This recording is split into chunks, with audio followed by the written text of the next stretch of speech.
और हमारे अगले दो मेहमान भी हमारे साथ जुड़ गए हैं जो इन्वेस्टमेंट और फाइनेंशियल प्लानिंग के तमाम दूसरे पहलुओं पर आपको समझाइश भी देंगे। हमारे साथ वाइस इन्वेस्ट एडवाइजर के सीईओ हेमंत रुस्तगी जुड़ गए हैं और मनी एडू स्कूल के फाउंडर अर्नब पंड्या भी हैं। आप दोनों का स्वागत है इस बेहद खास पेशकश में।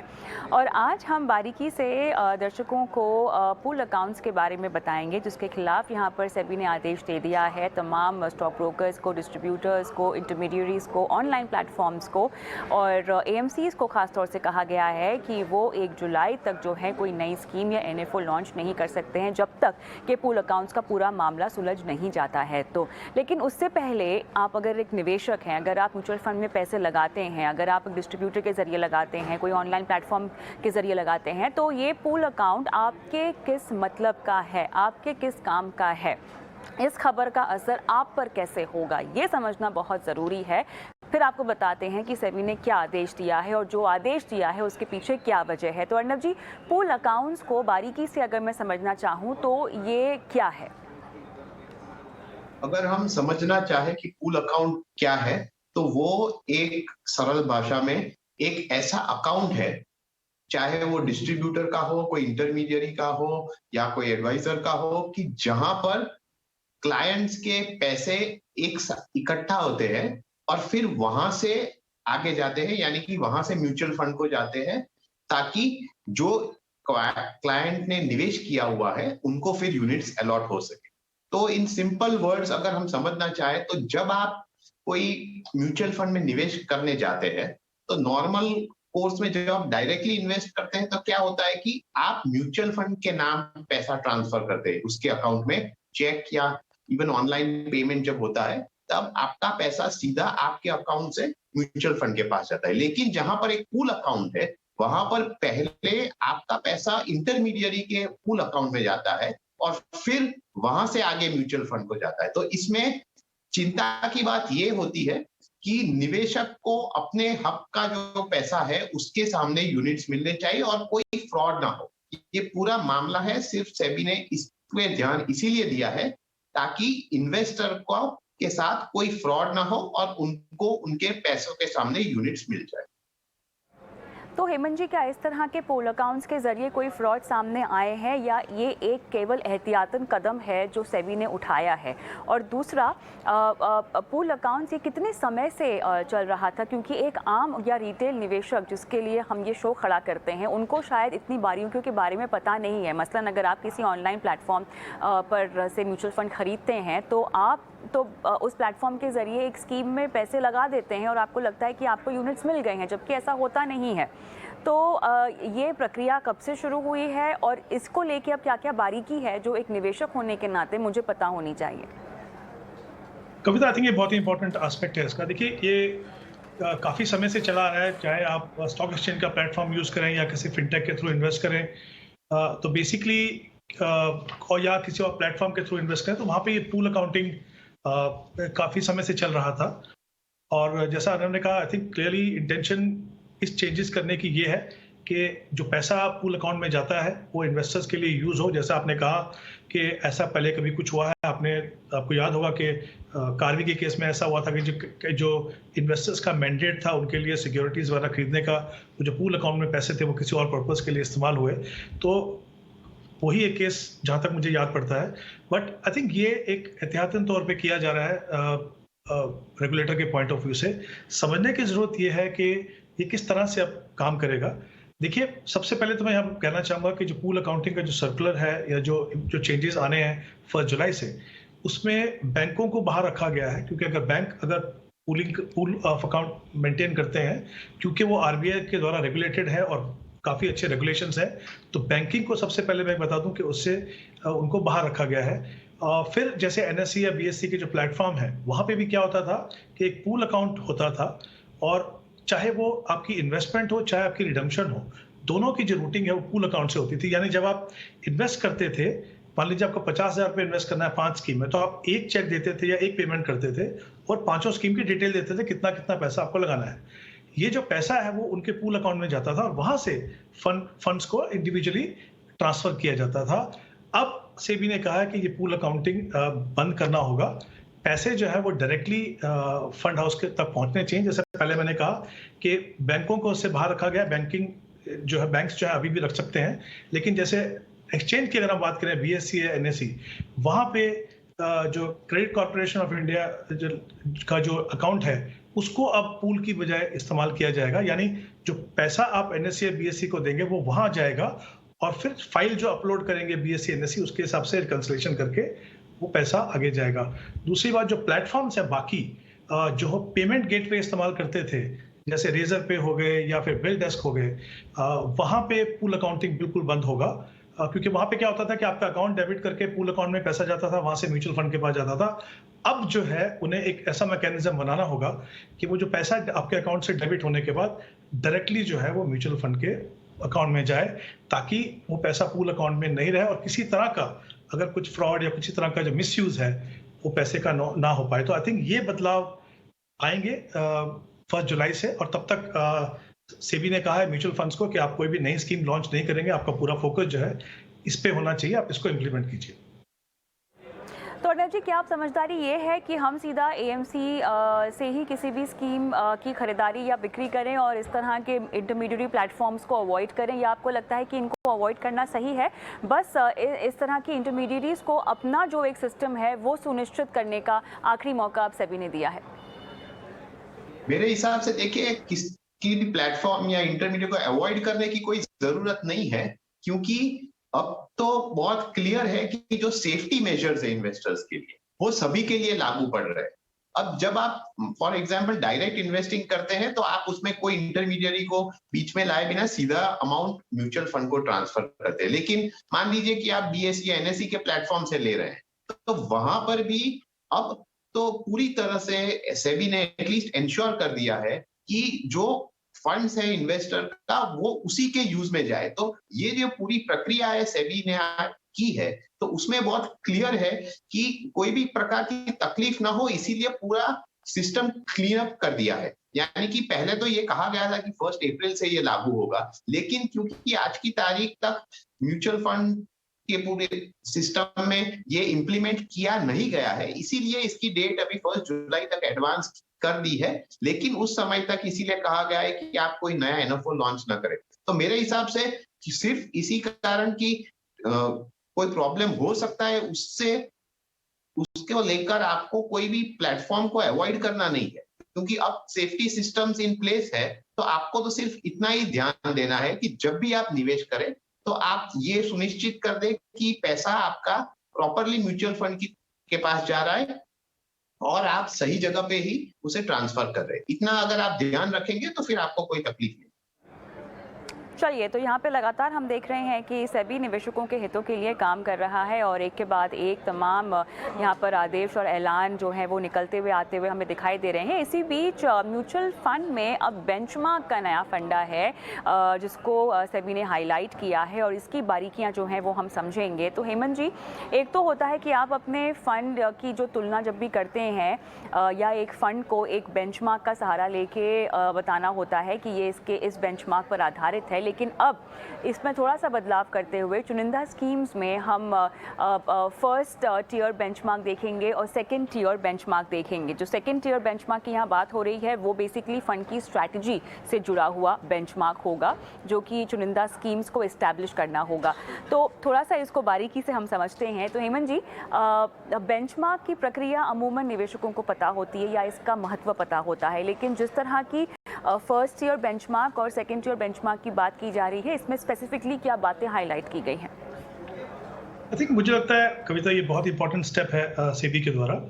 अगर आपको याद हो कि कुछ साल पहले जब सेबी ने स्टेप लिए थे स्कीम को स्टैंडर्डाइज और कैटेगराइज करने का, उसका इंटेंशन वही था कि क्या होता था कि फंड हाउसेस की डेफिनेशन जो थी large cap, mid cap, small cap की, वो बदलती रहती थी और ये जानना बहुत ही मुश्किल था कि आप एक लार्ज कैप में इन्वेस्ट कर रहे हो और मिड कैप में स्मॉल इन्वेस्ट कर रहे हो। तो आई थिंक वो एक पहला स्टेप था कुछ साल पहले जो लिया गया था। ये दूसरा स्टेप है जिसमें पूरे प्रोसेस में ट्रांसपेरेंसी आएगी। देखिए, अभी क्या होता था कि आप जो फंड इन्वेस्ट करते थे वो जो कैटेगरीज सेबी ने बनाई थी उसके हिसाब से इन्वेस्ट करते थे, लेकिन जो बनाते थे आप, लेकिन आपकी जो जो बेंचमार्क थे वो आप खुद डिसाइड करते थे। तो काफी हमने देखा है कि जैसे लार्ज कैप फंड में कहीं पे निफ्टी 100 बेंचमार्क था, कहीं पे BSE 30 था, कहीं पे निफ्टी 50 था।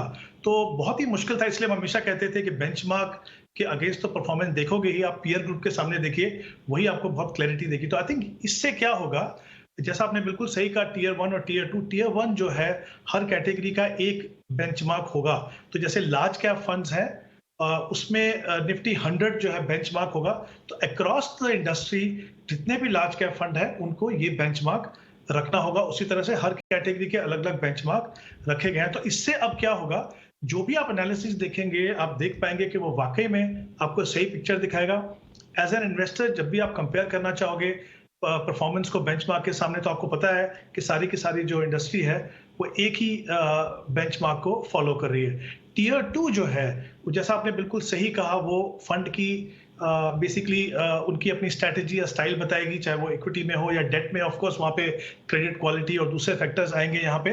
तो कैटेगरी 2 जो है वो जो टीयर 2 जो है सॉरी वो ऑप्शनल है, वो कंपलसरी नहीं है फंड हाउसेस के लिए। लेकिन टीयर 1 जो है, जैसे एमफी ने जो रिलीज किए हैं, वो सारी इंडस्ट्री को यहाँ पे फॉलो करना है। इंपॉर्टेंट चीज बता दूं यहाँ पे कि इक्विटी और डेट दोनों में ट्विन टीयर्स रहेंगे यहाँ पे। लेकिन जैसे जो हाइब्रिड फंड्स हैं या जो थीमेटिक फंड्स हैं उनके अंदर एक सिंगल बेंचमार्क रहेगा। तो इस तरह के जो चेंजेस हैं, जैसा मैंने पहले कहा, मुझे लगता है ये काफ़ी अच्छे हैं। इससे काफ़ी ट्रांसपेरेंसी आएगी और जो भी आप एनालिसिस देखेंगे या जब आप खुद कंपेयर करेंगे तो आपको पता है कि एग्जैक्टली सारे फंड जो हैं, क्योंकि एक ही बेंचमार्क को फॉलो कर रहे हैं, तो आपको सही कंपेरिजन देखने को मिलेगा। तो अर्नब जी यहाँ पर बताएं किन किन स्कीमों में हम सेकंड टीयर बेंचमार्क को आते हुए देखेंगे। इक्विटी और डेट फंड्स दोनों क्या इसमें शामिल होंगे? जी, जो जिस प्रकार से सेबी ने गाइडलाइंस दी है उस प्रकार से जो ओवरऑल डेट कैटेगरी है और इक्विटी ग्रोथ कैटेगरी है, उस दोनों कैटेगरी में इस प्रकार का एक टीयर 1 बेंचमार्क और ऑप्शनल टीयर 2 बेंचमार्क के बारे में म्यूचुअल फंड्स को देखना होगा। लेकिन जो एक्सक्लूजन्स है इसमें, उसमें फॉर एग्जांपल जो हाइब्रिड कैटेगरी है उसमें ये कवर नहीं होगा। उसी तरह सेक्टोरल या थीमेटिक फंड्स है, उसमें इस प्रकार के टीयर 1 टीयर 2 बेंचमार्क्स की जरूरत नहीं है। तो ये बहुत क्लियर किया गया है कि आपके नॉर्मल जो डेट और इक्विटी स्कीम्स है, जो मेन प्रकार से कैटेगरीज होती है, वो सब कवर हो जाएंगी, लेकिन एक्सक्लूजन्स भी क्लियर है। और दूसरी बात इसमें एक ये भी है कि जब भी ये टीयर 1 का बेंचमार्क चूज किया जाए तो उसमें आपको ये देखना होगा कि जो बेंचमार्क है वो एक टोटल रिटर्न इंडेक्स है। क्योंकि पहले क्या होता था कि म्यूचुअल फंड्स जो नॉर्मल इंडेक्स है उसे चूज करते थे, लेकिन क्योंकि टोटल रिटर्न इंडेक्स में प्राइस चेंजेस और डिविडेंड्स दोनों का समावेश हो जाता है, तो ये एक प्रॉपर पिक्चर देता है ओवरऑल रिटर्न्स के बारे में। इसलिए ये भी क्लियरली कहा गया है कि टोटल रिटर्न इंडेक्स को ही आपको बेंचमार्क की तरह चूज करना है। तो इससे इन्वेस्टर्स को एक प्रॉपर पिक्चर भी आता है कि उनका फंड किस प्रकार से बेंचमार्क के सामने परफॉर्म कर रहा है। हेमंत जी, जो हम सेकंड टीयर बेंचमार्क की बात कर रहे हैं, निवेशकों को किसी फंड की खरीदारी करने के लिए ये बेंचमार्क, अगर कोई स्कीम लॉन्च करती है, अगर कोई एएमसी अपनी किसी स्कीम में इसको लॉन्च करते हैं, तो कितना आसान हो जाएगा फंड की स्ट्रैटेजी को समझना और ये निर्णय लेना कि ये फंड आपके पोर्टफोलियो में सही बैठता है या नहीं बैठता, आपके लक्ष्यों के लिए सही बैठता है नहीं बैठता? आई थिंक ये बहुत इंपॉर्टेंट एस्पेक्ट है कविता। क्लियरली जैसे हमने पहले बात की कि टीयर 1 तो जो है पूरे अक्रॉस कैटेगरी एक ही रहेगा। टीयर 2 क्योंकि वो आपकी इन्वेस्टमेंट स्ट्रैटेजी और फिलॉसफी को दर्शाएगा। तो मान लीजिए अगर इंडस्ट्री के लिए लार्ज कैप में अगर निफ्टी 100 बेंचमार्क है टीयर 1 में, तो टीयर 2 में अगर आप निफ्टी 50 रखते हैं तो वो क्लियरली दर्शाता है कि किस तरह का आप इंडेक्स को फॉलो करेंगे, किस तरह का आप स्ट्रैटेजी रखेंगे। तो कहीं ना कहीं जैसे मैंने कहा, ट्रांसपेरेंसी जो आएगी वो आएगी टीयर 1 से, और टीयर 2 से आपको पता चलेगा कि आपका जो जिस तरीके का आप फंड में इन्वेस्ट करना चाहते हो, चाहे वो इन्वेस्टमेंट फिलॉसफी और स्टाइल हो, वो क्या आप उससे मैच हो रहा है कि नहीं। वो आई थिंक ये टीयर 2 का जो बेंचमार्क है वो काफ़ी हद तक आपको। टी मनी बनू अपना फाइनेंस मिनिस्टर, मैं हूं आपके साथ कविता थपलियाल, और हम दर्शकों से जुड़े उनके सवाल लें, शो में शामिल करें। उससे पहले बता देते हैं कि अगर आप भी अपना सवाल हम तक पहुंचाना चाहते हैं तो आप कैसे कर सकते हैं। हमारा एक व्हाट्सएप का नंबर है जहां पर आपको अपने सवाल हम तक पहुंचाने होंगे। 9619873567 ये वो नंबर है जहां पर आप अपने सवाल हमें व्हाट्सएप कर सकते हैं, और साथ ही चाहें तो अपने सवालों का वीडियो शूट करके वो वीडियो इस नंबर पर अपलोड कर सकते हैं। हम स्क्रीन पे आपका वीडियो दिखाएंगे और हमारे एक्सपर्ट देंगे आपके सवालों के जवाब, कराएंगे आपकी फाइनेंशियल प्लानिंग लाइव। तो चलिए, आज के शो में मेरे साथ अर्नब पंड्या और हेमंत उस्तगी दोनों जुड़े हुए हैं, और एक एक करके अब दर्शकों के सवालों के जवाब भी हम देंगे। कवि महात्रे हमारे पहले दर्शक हमारे साथ फोन लाइन पर जुड़ गए हैं। नमस्कार, कैसे हैं आप, कहाँ से बोल रहे हैं, कुछ बताएं अपने बारे में। महात्रे साहब, आवाज़ आ रही है? आप अपने टीवी की आवाज़ बंद कर दीजिए और मुझसे फ़ोन पर बात कीजिएगा।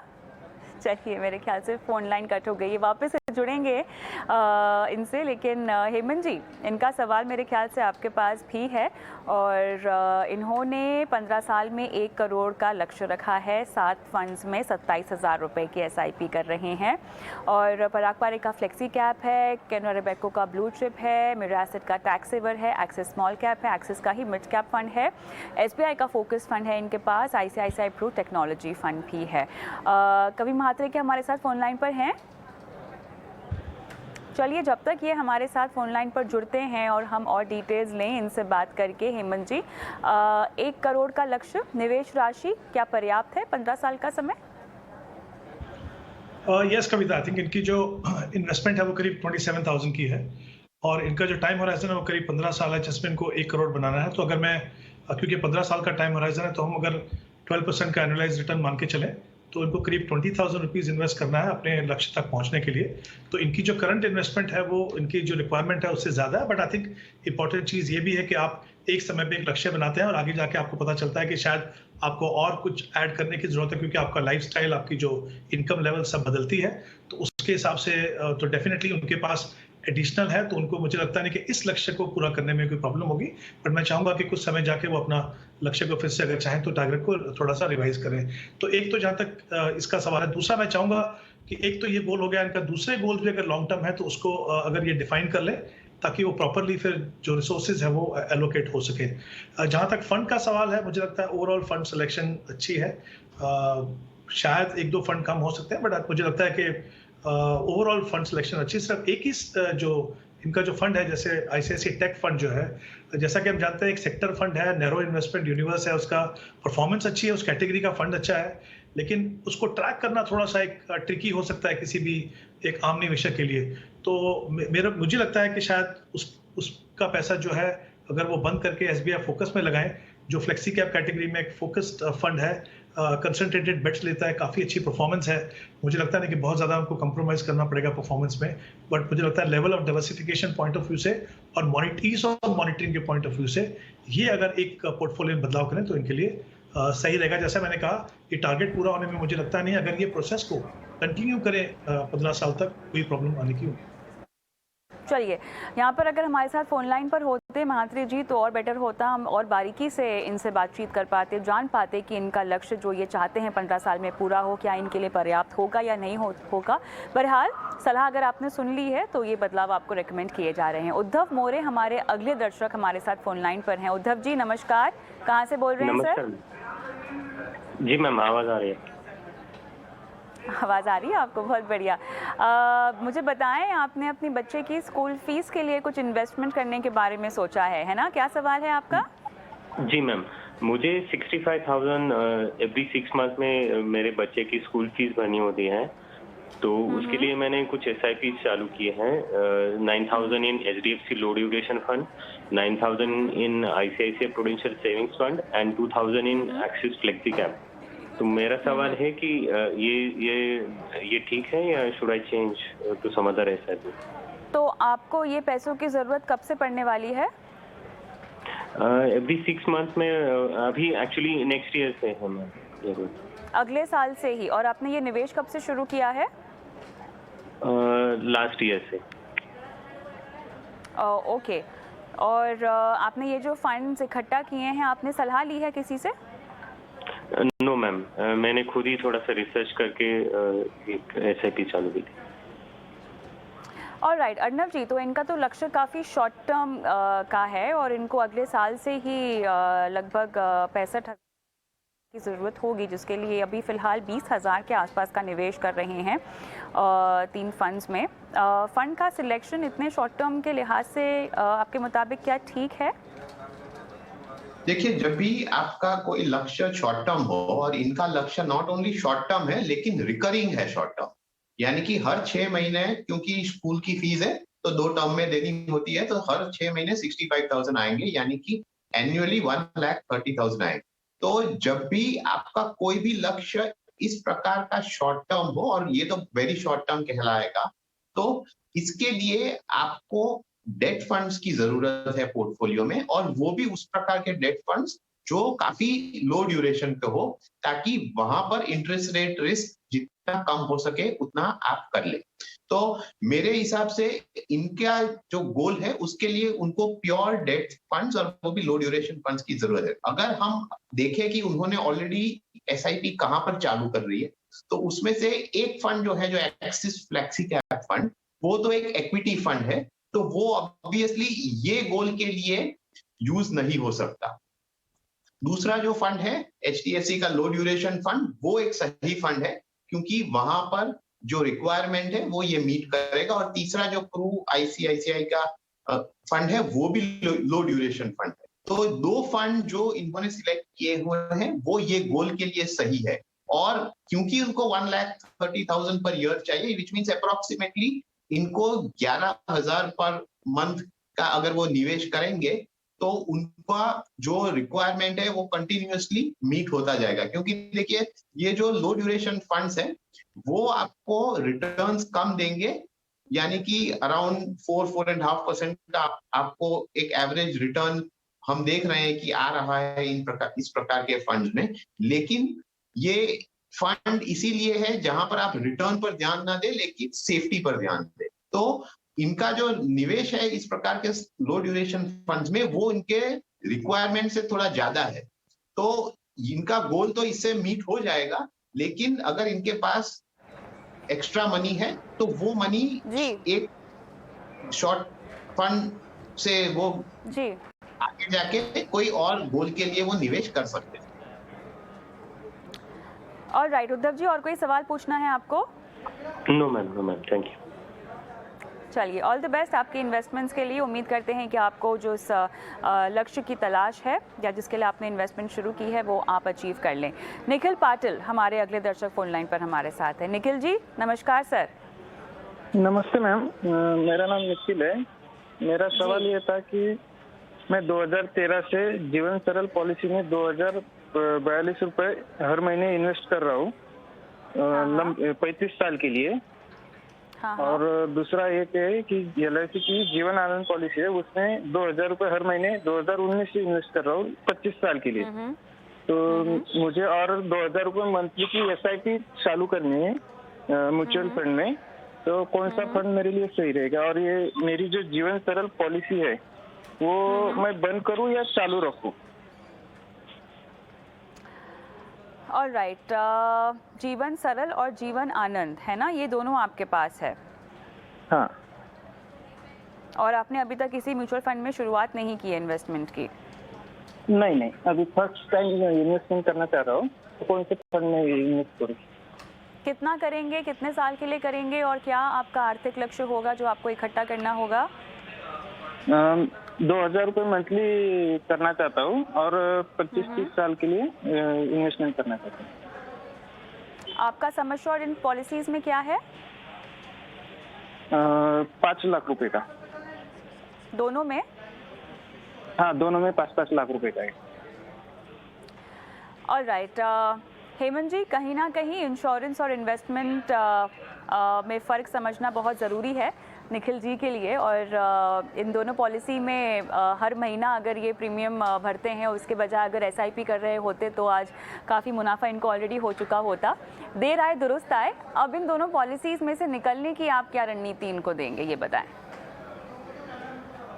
देखिए कविता, सबसे पहले तो मैं कहूँगा मुझे खुशी है कि निखिल ने फैसला लिया है कि वो म्यूचुअल फंड में इन्वेस्ट करेंगे और 25 साल के लिए इन्वेस्ट करेंगे। तो ये बहुत ही अच्छा डिसीजन है, क्योंकि अगर आप इक्विटी फंड्स में इतने लंबे समय के लिए अगर आप एसआईपी करते हैं तो आप positive real rate of return कमाते हैं, यानी आपकी जो gross return minus inflation minus जो टैक्सेस हैं वो पॉजिटिव होंगे, जो आपको बाकी ऑप्शंस में पाने के लिए बहुत स्ट्रगल करना पड़ेगा और ज़्यादातर आपको वहाँ पे मिलता भी नहीं। तो आई थिंक काफ़ी अच्छा डिसीजन है यहाँ पे। तो पहले तो बता दूं कि जहाँ तक इनकी इन्वेस्टमेंट म्यूचुअल फंड की बात है, 2,000 रुपये ये इन्वेस्ट करना चाहते हैं। 2 फंड इनको बता रहा हूँ, एक यूटीआई फ्लेक्सी कैप फंड और एक कोटक इक्विटी अपॉर्चुनिटी फंड। ये तो जहाँ तक इनका म्यूचुअल फंड का सवाल है। अब प्रॉब्लम ये है कि दोनों जो पॉलिसीज हैं, जीवन सरल और जीवन आनंद, दोनों में ही क्या होता है कि इतने लंबे समय के लिए जब आप इन्वेस्ट करते हो, ना तो आपको उस तरह का रिस्क कवर मिलता है जो आपको चाहिए। जैसा उन्होंने कहा कि जो सम एश्योर्ड है वो 5 लाख रुपए है, तो क्लियरली जिस तरह का कवर आपको मिलना चाहिए वो नहीं मिलता है, जिस तरह के रिटर्न आपको मिलने चाहिए वो नहीं मिलते हैं। अभी यंग है, 29 ईयर्स के, काफ़ी समय है मुझे लगता है अपनी गलती को सुधारने का, अगर मैं इसको गलती कह सकूँ तो मैं चाहूँगा कि डेफिनेटली दोनों जो पे कर रहे हैं अपने प्रीमियम, वो उसको बंद करें। आई थिंक अगर 10 साल इनके हो गए हैं वहाँ पे जीवन सरल में, तो उनको जो प्रीमियम पे एटलीस्ट वो मिल जाएगा वापस। तो मेरा ये मानना है कि अगर आपको थोड़ा नुकसान भी हो इस समय पे, तो वो बेहतर है बजाय इसके कि आप इसको अगले 15, 20, 25 साल तक कंटिन्यू करते रहें। तो एक टर्म प्लान लीजिए जहाँ पे आपको प्योर रिस्क मिलेगा, जिस तरह का रिस्क कवर आपको चाहिए उसमें आप अपनी रिक्वायरमेंट्स को समझिए, अपनी जो पर्सनल नीड्स हैं या जो रिक्वायरमेंट्स हैं उसको आप फॉलो करके अपना एक टारगेट बनाइए और सम एश्योर्ड लीजिए वहाँ पे। वो एक स्ट्रेटजी है। दूसरी तरफ म्यूचुअल फंड में इन्वेस्ट कीजिए, आपके रिटर्न इससे कहीं बेहतर हो सकते हैं। और ऐसा ज़रूरी नहीं है कि अगर आपको डर लगता है कि पूरा पैसा इक्विटी में डालना है, तो बहुत अच्छे हाइब्रिड फंड्स हैं जहाँ पे भी इन दोनों पॉलिसी से कहीं बेटर आपको रिटर्न मिल सकती है। तो मुझे लगता है डेफिनेटली बदलाव करने की जरूरत है। बट जैसा मैंने शुरुआत में कहा, मुझे खुशी है कि उन्होंने म्यूचुअल फंड्स को में इन्वेस्ट करना शुरू किया है और शायद ये धीरे धीरे रियलाइज भी करेंगे कि कैसे म्यूचुअल फंड में इन्वेस्ट करना इनके लिए ज़्यादा फायदेमंद है। बट डेफिनेटली मैं चाहूँगा कि इन दोनों पॉलिसीज़ की बजाय ये म्यूचुअल फंड और एक जो टर्म प्लान है उसका कॉम्बिनेशन है। निखिल जी, और कोई सवाल पूछना चाहते हैं आप हेमंत जी को? नहीं मैम, थैंक यू मैम। धन्यवाद अपना सवाल जी, धन्यवाद अपना सवाल हमें भेजने के लिए। संतोष सिंह अगले दर्शक फोन लाइन पर है। नमस्कार संतोष जी, कहाँ से बोल रहे हैं सर? सिवान से। पूछिए। सिवान से। सवाल पूछिए सर जी, सवाल पूछिए अपना। मेरा सवाल ये है कि मेरे पास 3 SIP चल रहा है। हम SIP को और इंक्रीज करना चाहते हैं। मिड कैप में है, फ्लेक्सी कैप में है और ब्लू चिप में है। इसके अलावा और हमको कौन से फंड में जाना चाहिए? आप हमें फंड के नाम बताएंगे? HDFC mid cap, axis blue chip fund और ICICI फ्लेक्सी कैप। इसी 3 में SIP चल रहा है। 5-5 हजार रुपए का ना? नहीं, 1-1 हजार का। 1-1 हजार का चल रहा है। हाँ। अच्छा, क्योंकि हमारे सवाल में मेरे ख्याल से 5 अलग अलग फंड्स आपके पास हैं और 15,000 रुपये की SIP आपने शायद जारी कर रखी है, ऐसा कुछ सवालों में था। बहरहाल मुझे ये बताएं आपका लक्ष्य क्या है?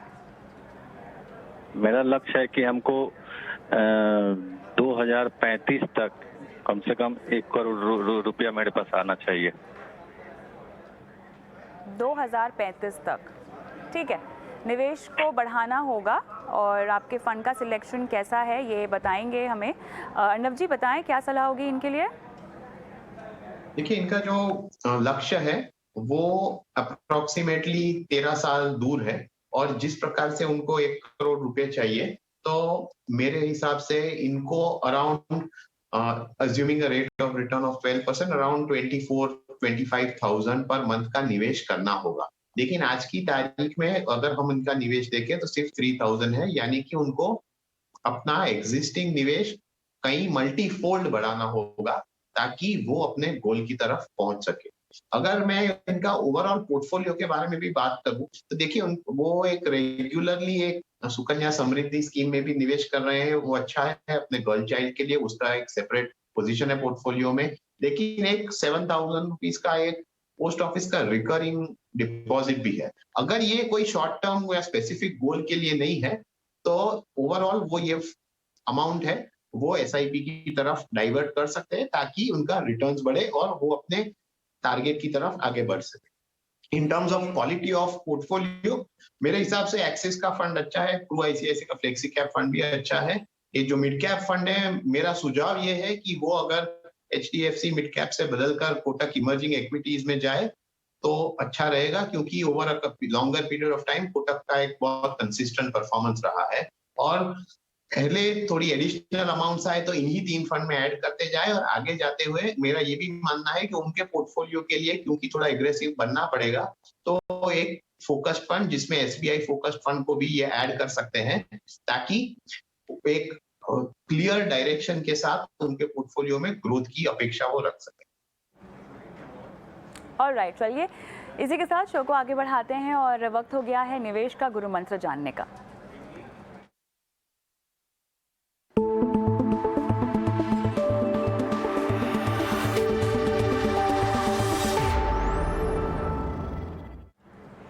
बताएं हेमंत जी, आपका आज का निवेश का गुरु मंत्र क्या है?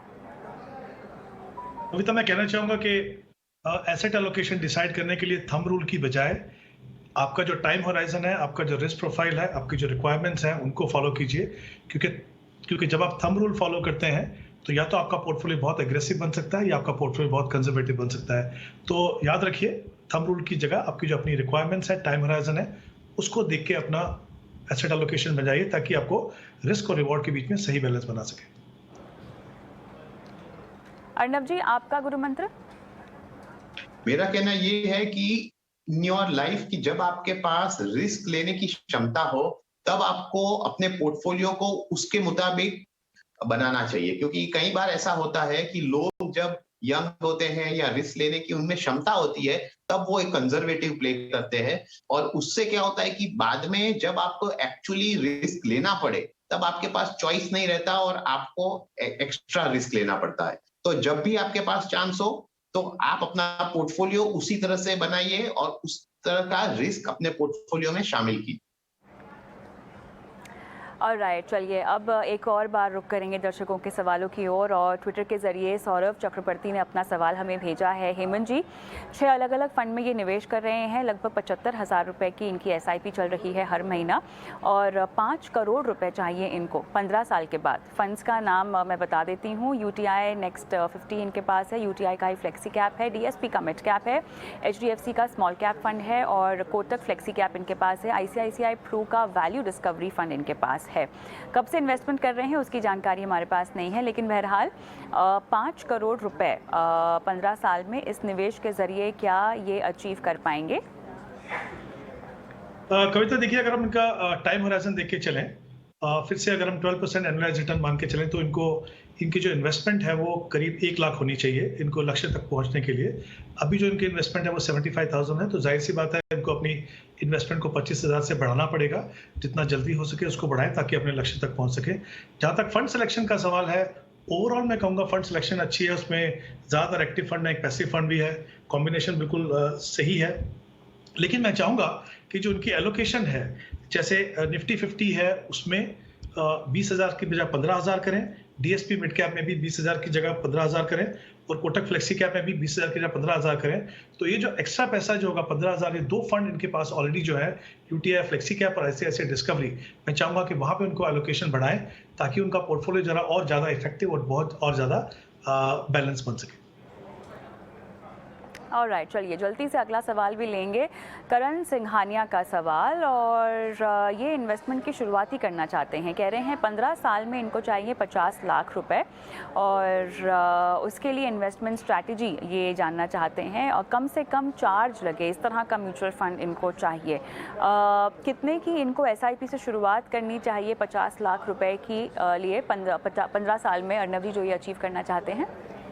जी, अगर हम देखें और कैलकुलेशन करें तो इनको 10,000 रुपये की अगर ये एसआईपी करते हैं तो वो अपने गोल तक पहुंच जाएंगे। लेकिन एक और चीज है, उनको ये इवेल्युएट करना पड़ेगा कि 15 साल के बाद क्या 50 लाख इनफ होंगे किसी भी प्रकार के गोल जिसके लिए प्लान कर रहे हैं। तो ये एक चीज है। दूसरी बात ये है, बहुत अच्छी चीज है कि वो स्टार्ट कर रहे हैं, पर लेकिन जब ये स्टार्ट कर रहे हैं तो उनको ये भी देखना चाहिए कि जब आप निवेश करते हो तो सिर्फ फोकस एक्सपेंस पे नहीं होना चाहिए। आपको ये देखना चाहिए कि आपके लिए क्या सही है in terms of your goals, और वो गोल अचीव करने के लिए आपको कितना नेट रिटर्न मिल रहा है। क्योंकि कई बार क्या होता है कि in the search of low expense आप जो सही अपॉर्चुनिटी होती है वहां पर मिस आउट कर जाते हैं, और क्योंकि ये यंग है और ये शुरुआत कर रहे हैं तो उनके पास काफी सारी अपॉर्चुनिटी है रिस्क लेने की।